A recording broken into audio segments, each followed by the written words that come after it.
Hi, kids, and welcome back to our argumentation unit. I hope everybody's doing well. So, today, what we're going to be doing is digging into an article that you are going to be using on your test. So, your test is about this article. So, I'm giving you the article way in advance of the questions that you're going to have on this test. And of course, you can use the article on the test, and you can use any materials from the activities that we're going to do today, as well as any PowerPoint notes that you've used previously.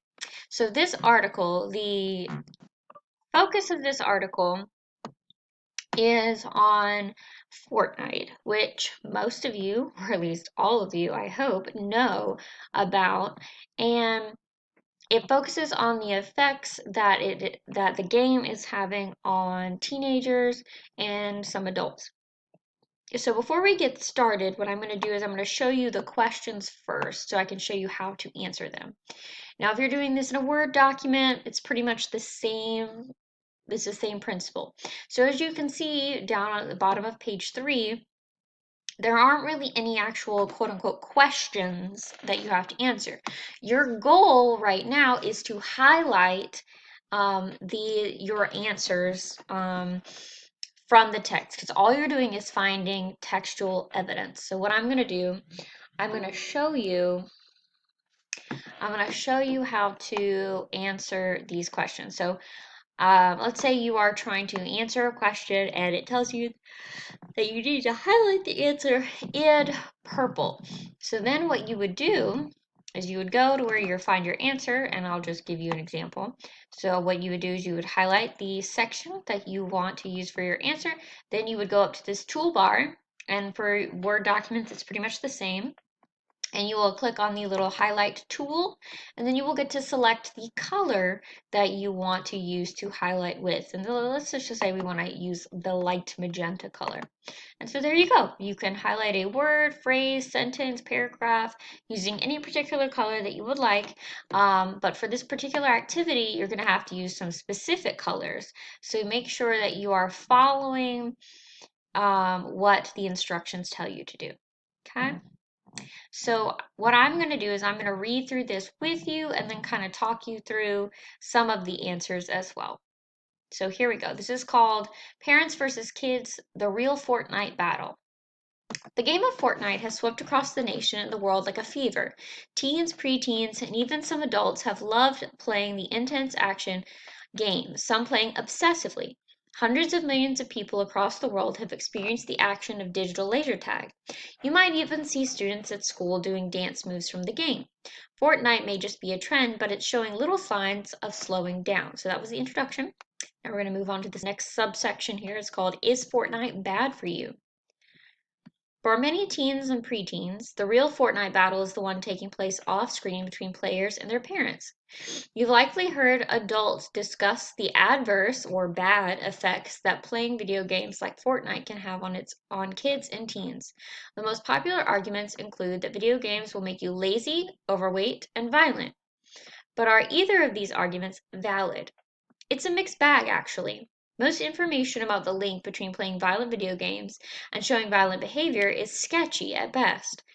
For example, the American Psychological Association, or APA, in 2017 labeled violent video games as a quote unquote risk factor for aggression. However, aggressive behavior is not violent behavior, and no link exists between playing violent video games and committing acts of violence.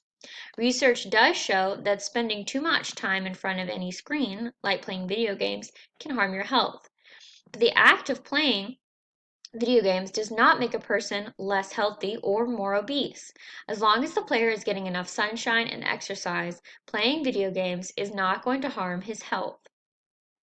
There are other potentially harmful effects of the game. Australian schools sent home warning letters after seeing Fortnite lead to an increase in online bullying and inappropriate language. The game also makes it possible for children to chat with strangers from around the world, and parents may worry that their child is spending too much time on the game instead of doing homework, reading books, or playing outside with friends. Now we're on to the next little subsection here called Is Fortnite Good for You?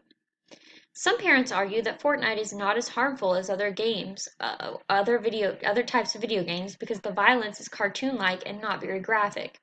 They believe that playing Fortnite after school is the same as playing army men in the woods, building forts, and having Nerf gun wars.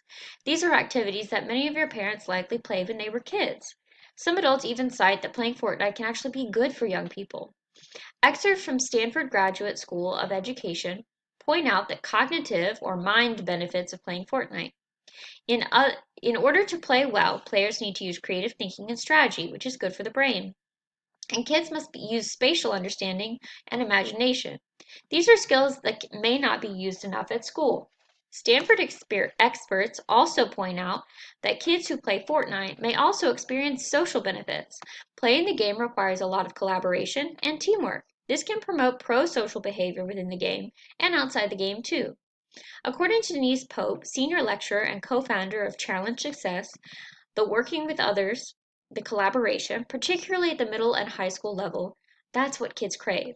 In August of 2008, Education Week published an article titled No Fortnite Isn't Rotting Kids' Brains.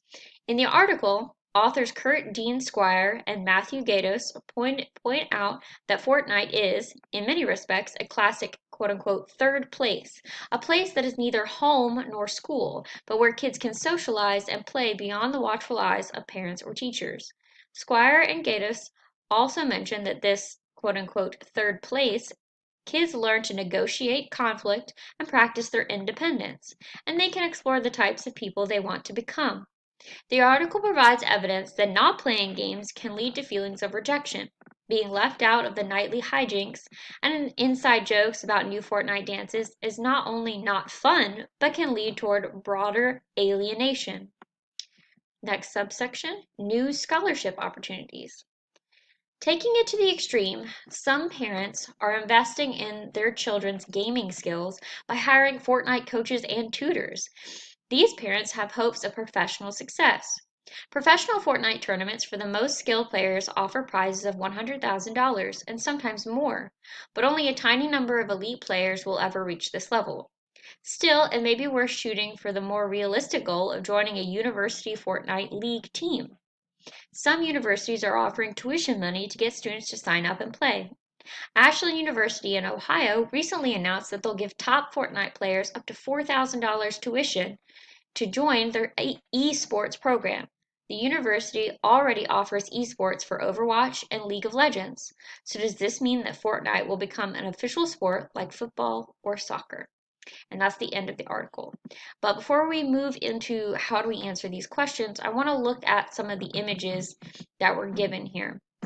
So here, our first image is of a group of gamers playing at Gamescom in 2017. So this is where they might compete for esports prizes and things like that.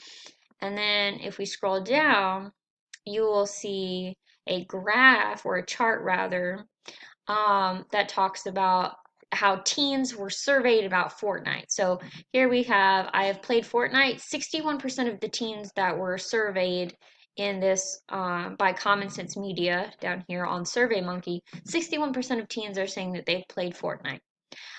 Playing Fortnite helps me keep up with friends. 50% of teens agree. Playing Fortnite has helped me learn teamwork. 50% of them agree there. I have made new friends online playing Fortnite. 44% of the teens who were surveyed said yes, they agree. Playing Fortnite has improved my communication skills. 40%. I have bonded with a sibling through playing Fortnite. 39% agree. And then I've played Fortnite during class at school. 27% of the teens surveyed agree there.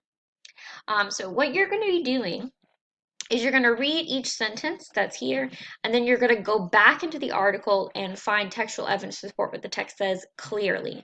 So question number 1 says, find the sentence that provides information about how many people across the world have played Fortnite and highlight it in blue. So we're looking more for like general information about how many people are playing Fortnite across the world. So what I'm going to do, I feel like that was probably at the beginning somewhere. Where it was talking about how students and people were playing. It's probably up here in the introduction. Because that's general information. So, oh, look here, it says hundreds of millions of people across the world have experienced the action of digital laser tag. Well, hundreds of millions is definitely a number. So I'm going to go in, and it told me to highlight it in blue, right? So I'm going to go ahead, highlight that in blue. And there you go. You cited your first piece of textual evidence. Now, I did the first one for you, so you have about 7 more to do, okay? Numbers 4 through 8 are more difficult because you have to infer. So, for example, with number 4, it says find 2 pieces of evidence from the article that support the claim that Fortnite can improve students' social skills. So you're looking for, in number 4, you're looking for different ways that it can improve their social skills, and then you're going to highlight it in gray. So these are the more difficult ones, but I gave you number 1, so you only have 7 more to do, okay? So do your best. If you've got any questions about, like how to highlight or anything like that, just let me know. And you can email, text me, message, whatever you feel most comfortable doing. If you have any issues whatsoever, remember, this is the article you're going to be using for your test. So make sure that you really dig in and you really understand everything that it's saying. All right. Bye, guys.